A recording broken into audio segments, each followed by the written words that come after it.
Well, today we have a walk-in cooler that's down in a restaurant here, and this is the it's a freezer and cooler combination,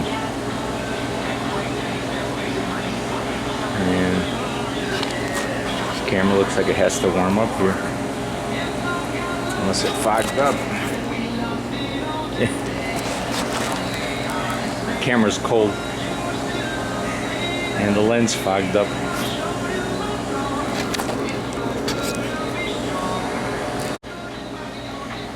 Yeah, this is the first section is the freezer, and then the cooler's down there.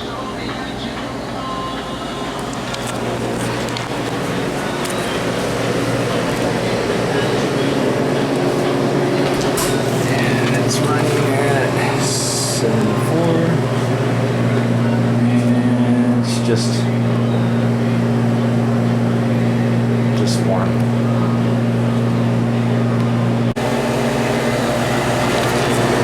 This is the condensing unit up on top. It's the evaporator coil right there.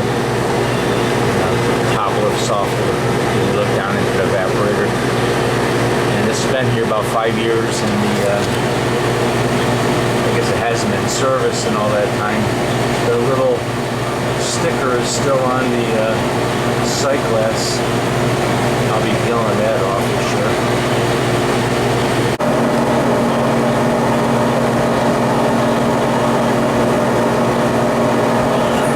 Short ceiling, low ceiling over here. It's hard to get up here and work. Half on a ladder. Okay, these are your 3 terminals going into the compressor. This unit was blowing a breaker. What I did find was that the capacitor was blown. Yeah, I don't know if you can see it that well. This is raised up over here, and the capacitor is bad. I replaced the capacitor, and it's in a metal box on the other side of the compressor. And I turned it on, and sparks came out of the electrical box up to the ground. So I turned it off immediately. It told me that there was a short in the system. I could have checked over here, but I'll just show this to you. Now I should have continuity from one leg to the next leg. Each leg should be continuity, and I have continuity here. And you listen to my meter, you'll hear it beeping. Okay, but from this terminal to this terminal, it's open.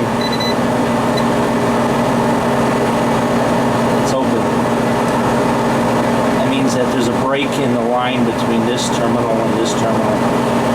But if I go from this terminal to the ground, the copper pipe, you can hear I have a circuit to the ground, which means it's a direct short in the system. That's why the breaker is blowing. So that's why we're changing this guy. Now I also, I don't know if this is a complication or not of this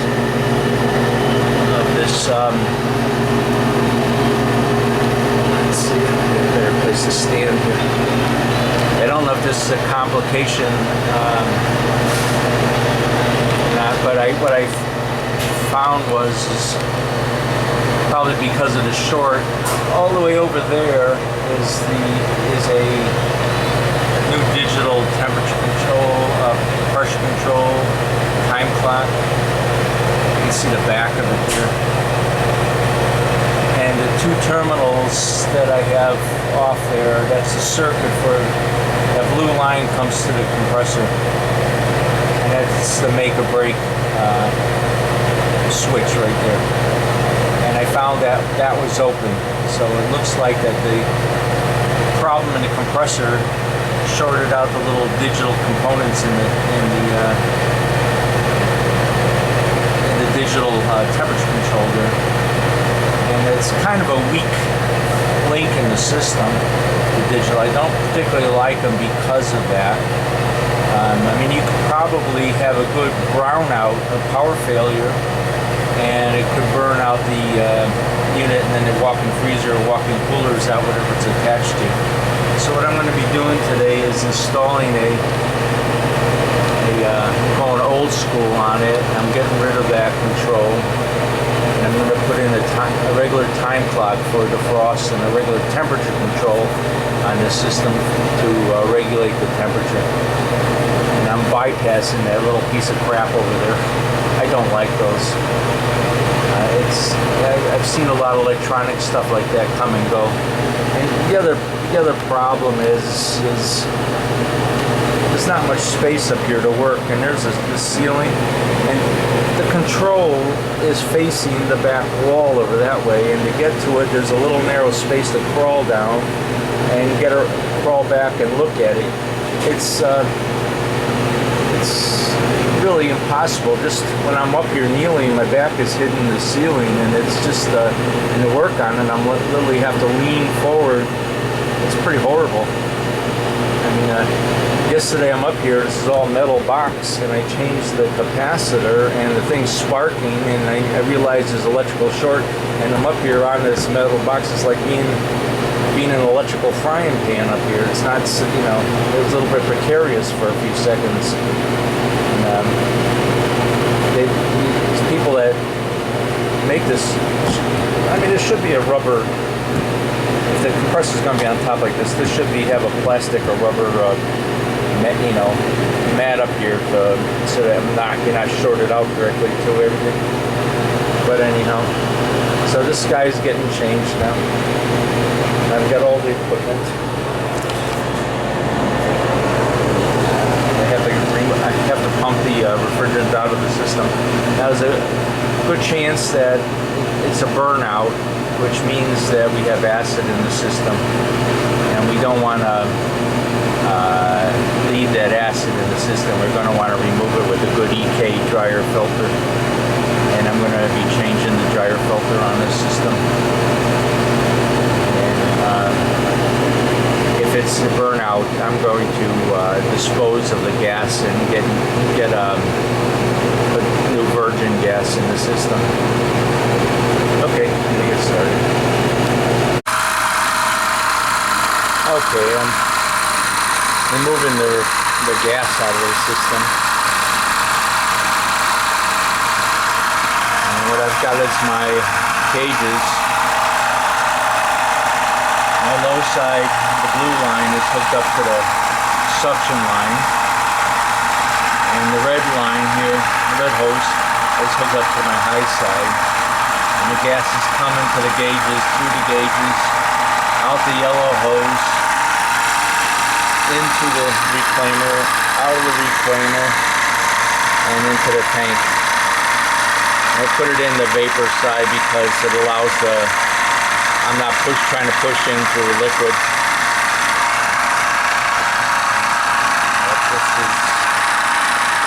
This doesn't have a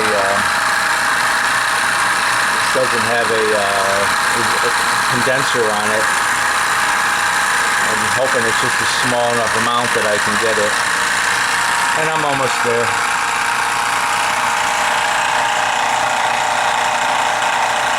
Once I hit 0, I'll shut it off.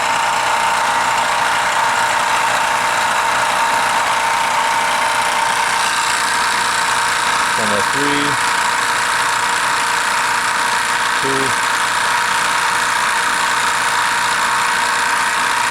Now there's gas in the oil and the compressor that will continue to expand. So even though we hit 0, what will happen is the pressure will go up again once I shut it off. So I'll probably turn it on and off a couple times. I just don't want to run it into a vacuum and then have to put gas back into it. But you'll see it'll come out of it's in a vacuum right now. It'll come out of a vacuum. Oh, it's staying right at 0. That's good. Okay, now I got to take the bolts off the compressor and unsweat the discharge and I have a rotor lock on the high side, on the low side. Hopefully this compressor has a rotor lock. If not, then I'm sweating that in and putting a straighter valve in this unit here. Okay, see, I'm up to 1 pound pressure. That's okay. That's residual. Alright. Alright, right now what I'm doing is I'm running nitrogen to the blue hose here, through the middle of my gauge, into the high side. The high side through the whole system, and I'm letting the nitrogen come out on the low side here. And that way I can unbrace things. I won't get scale in the system.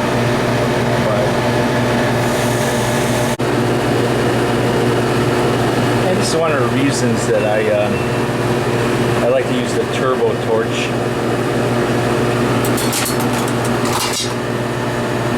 instead of an oxygen acetylene tank. When this was installed with an oxygen acetylene system, the reason I can tell is what happened is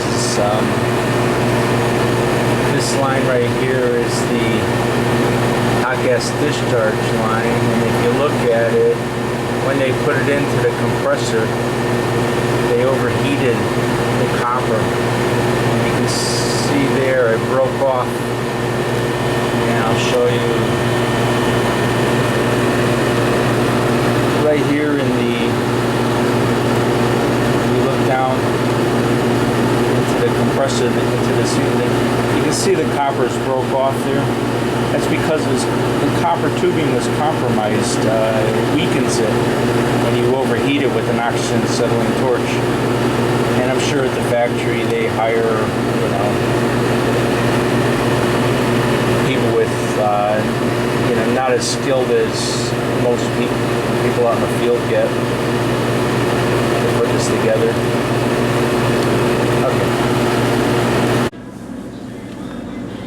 Okay, I put the rubber grommets in and I put the metal sleeves in there to protect it from the bolts, and you put a metal washer on this and it holds the metal washer from compressing the rubber.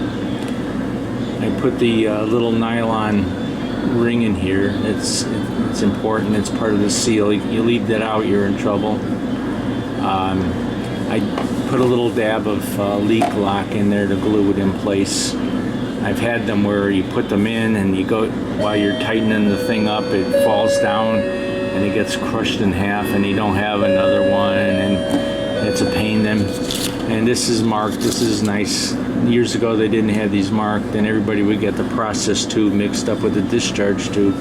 I've had calls where I had to go on and I had to switch them, and it was hard figuring out. Now on the threads here on this, I like to put leak lock on it, a little dab of it. You don't want to get it inside too much. I mean, it won't hurt too much, just you don't want it could plug up the port if you overdo it. You just need some, it's sealant is what it is. It'll kind of gum up and stop any gas from getting through it. And then I like to put some Teflon tape on it.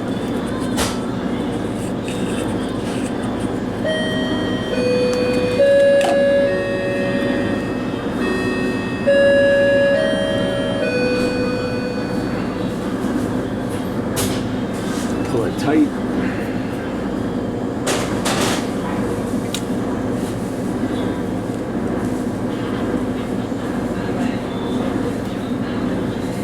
And let's see. It's sealed pretty good now. It's on the threads, and when I put the nut on it, it'll tighten down on it, and the nut is right over there. And this fits right into that, and that ring just locks onto this. And that's my suction valve.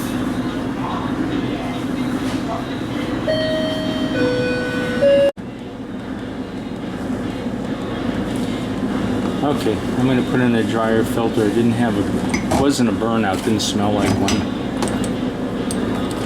That's it. I'm going to put a standard dryer filter on there. It's a flare. The one that's on there now is a sweat. So I'm making up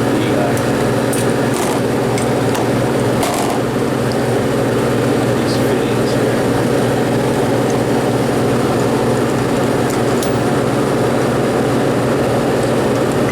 This is a Hillmore swedging tool.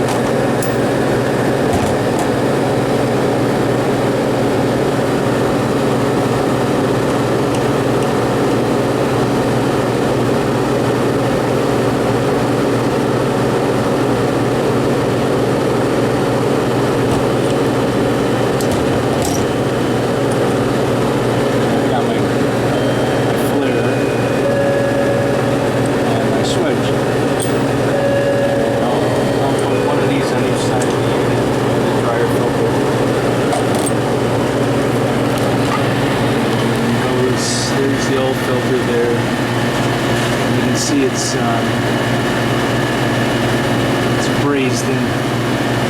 So what I'm doing is I'm going to brace this fitting over there. Move the dryer filter over a bit. I've got some space over there to put it. And that's what I'm doing there.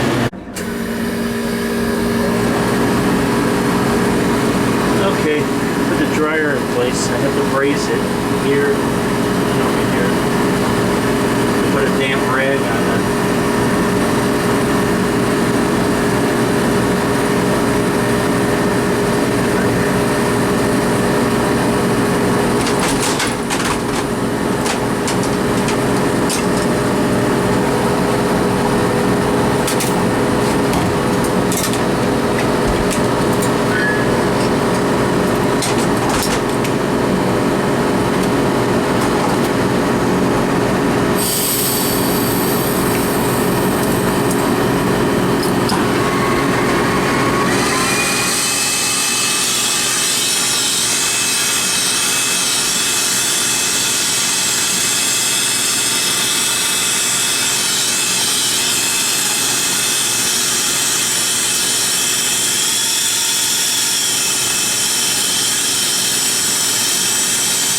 I don't want to use too much heat.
I put the roto lock on the suction line and tightened that down tight.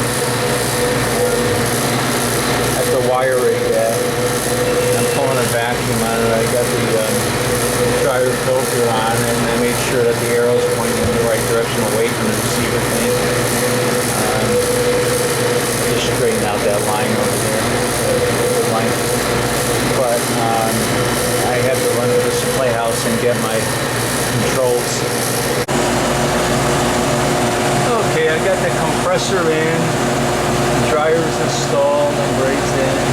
I pulled a vacuum on it, I installed the starting assembly back there. It's all wired. Now I gotta connect that, push that in. I'll do that in a second. I ran bigger wire. It's good for 20 amps. The wire that was on there was number 14, which is only good for 15 amps. The power electric cord with a plug over in the wall back there, that's my disconnect. They had a toggle switch on it in the back. It wasn't easy to get at anyhow, but the toggle switches, you all know they go bad. So I just eliminated that, and I eliminated that little cell telephone temperature control thing. It was bad anyhow. The unit shorted out, and that took a serious strain. Okay, what I did was, that was a defrost clock also, so I put a good mechanical heavy-duty refrigeration time clock on it, a Paragon. They've been around forever. And I put a good temperature control on there. It's good. Brand pen. Pen's been around a long time. They made good controls. Johnson Controls bought them, but that's what I put on, and I ran the sensing element inside, and it's in the return airflow.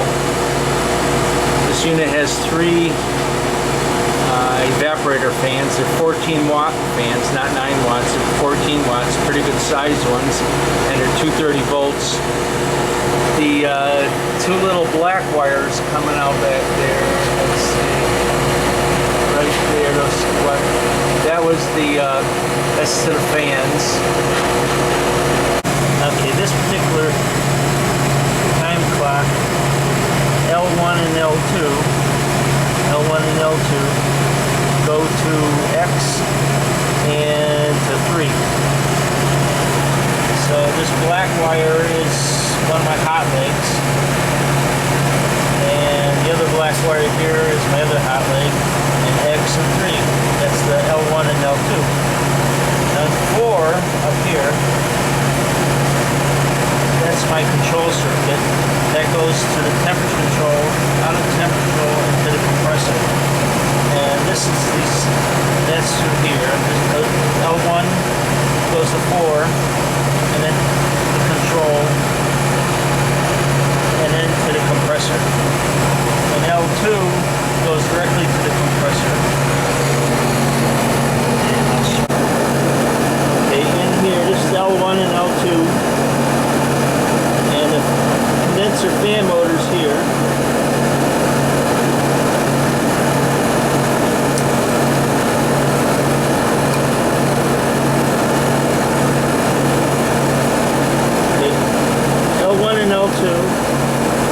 Condenser fan motor is connected directly to it.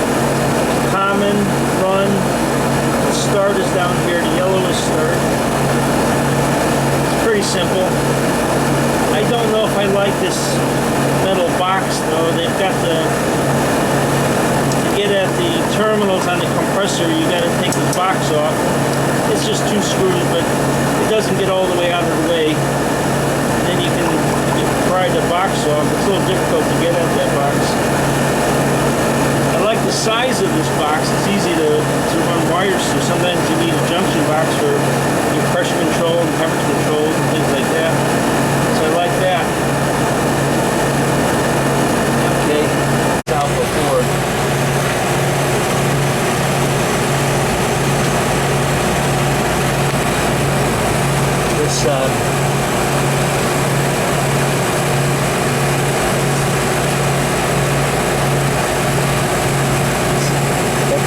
about before, this is the sight glass, and it still has a sticker on it from like 6 years ago, which means nobody services. So I'm going to take it off the sticker now, and now it won't be a virgin anymore. There we go. And you can see we got bubbles in the sight glass.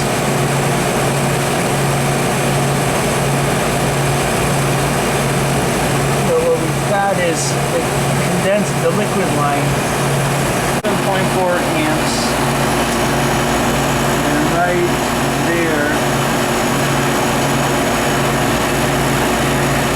there it says 6.0 amps. Run load amps is 6.0. So I've got 7.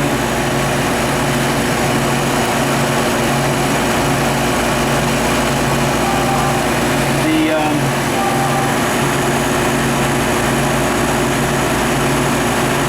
condenser fan is almost an amp, and that's on this. So it's about 7. Well, that's 6.8 is what this is rated at, and I'm at 7. What's happening right now is the condenser, the system is so hot in there that my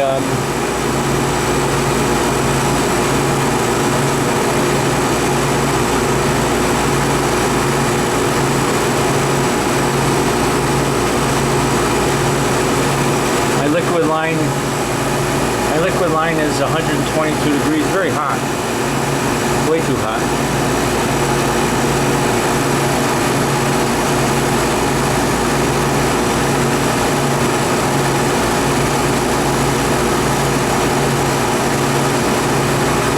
Super heat. So let me see where.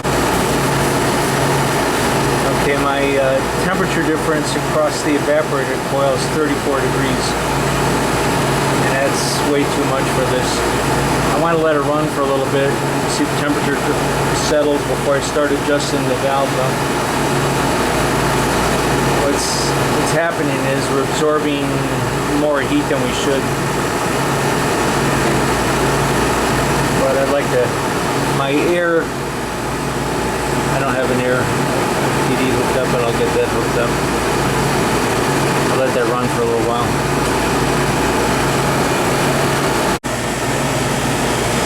Okay, it's been running a few minutes now, and my TD is 5049. It should be like 15, 10. It's way too high, absorbing too much heat. Superheat is 96 on this. The liquid line temperature is too hot. And I didn't put all the gas in it yet that I took out. The head pressure is 324. So what it looks like is the expansion valve is just wide open. I'm sorry, it's closed off too much is the problem. And I've got to, instead of increasing, clockwise increase the superheat, so I got to turn it counterclockwise and lower the superheat on this a lot. But that's what killed the other compressor. I still have more gas that I took out of the system to put in. And I have bubbles in the sight glass. I cleaned the condenser out with CO2 and I dropped the head pressure down a little bit. But let me see, let me adjust the valve. Okay, let's see my amperage. 6.4, that's okay.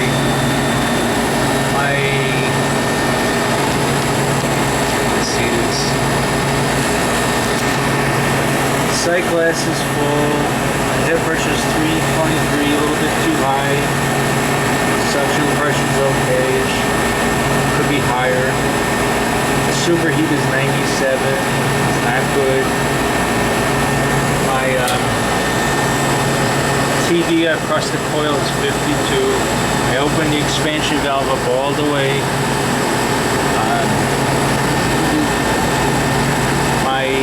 air coming into the coil. It's coming down, but it's slow. The air coming in to the coil is 54 degrees right now. Going through the coil is 44, so it's a 10 degree TD. My compressor's running very hot, and that's because the superheat is so high. I'm not getting enough refrigerant coming back to cool the compressor off. So what this means is the expansion valve is a candidate for replacement. I have to explain it to the lady, and of course she's going to be upset. It's going to cost more money, but it's got to be done. Or to leave it like this, you'll hit temperature, but it'll just run. The compressor will run very hot, and you might get 6 months or a month or a day out of the compressor. I don't know. I put a little bit of gas in the system, but the amperage is okay on the compressor, but the temperature of the compressor body is just too hot. Now here's something that I always like to complain about the genius engineers, the people that engineer this equipment. This unit is pulling the air from the back wall. It's a dead space back there this way, and the air's coming out, and you can feel it in the back. You can feel it on your hand. This is the freezer compressor, and this is the condenser right here, and this is blowing that way, so it's kind of like 69 position. This is sucking the hot, this is throwing up hot air. It's going into the condenser here. This is throwing hot air off the back, and that's just coming in here, so it's just circulating hot air here. It's kind of ridiculous. Now, what some genius did, I gotta laugh about it, is they put right there, that's a ceiling mounted bathroom fan on the thing, and they put a temperature control back there. And the bathroom fan is doing 0. I mean, if I fart up here, it might take care of that, but it's not taking any heat out of here, really. It's so small. It's worthless. You need a much bigger unit for something like this. Okay, well.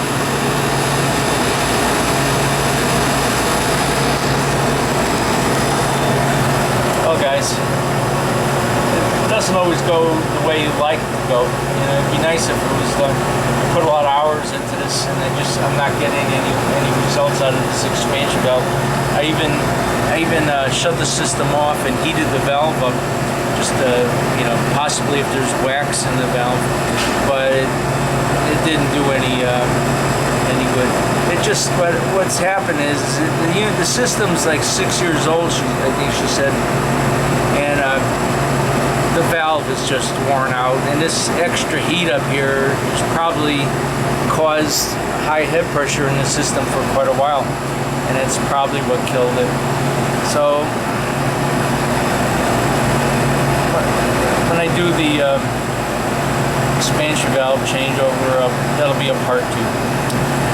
Hasta la vista.